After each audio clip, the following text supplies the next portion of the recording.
Law Self-Defense member Blair says, thinking about the Houston Taqueria shooting you discussed, I always try to keep in mind winning the two fights you advise us about, the physical fight and the legal fight. Do you have training advice so you can win both and not have emotion overtake you in the physical fight? The best way to not have emotion overtake you and make you less effective at making legally sound decisions is to kind of undergo some stress inoculation. I mean, do things under stress. To me, the best thing you could possibly do is competitive shooting. So you're shooting complex arrays of targets under time pressure, accuracy pressure, social pressure. Your friends are watching you. You don't want to embarrass yourself. And you certainly the gun handling becomes completely subconsciously competent. It frees, and because it is, that frees up a lot of bandwidth to make decisions. You train yourself to make relatively complex course of fire decisions. I'll shoot that target first, then this one, then that one.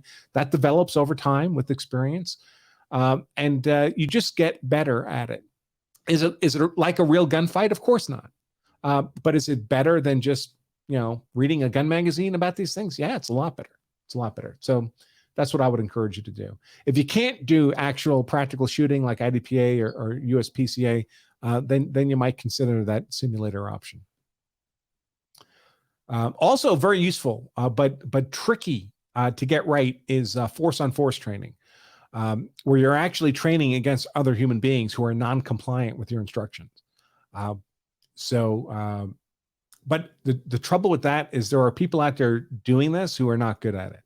And you can get hurt that way. I mean, I know a case where someone got killed that way because they failed to secure a firearm and a real gun went off. Actually, I think he got paralyzed, the case I'm thinking about. But there, Craig Douglas at Shiv Works, SHIV Works, does force-on-force training, and he does a world-class job. I think he's probably the best in the country at it. So if you can take one of his force-on-force classes, it'll really open up your eyes, folks, to a level way beyond competitive shooting.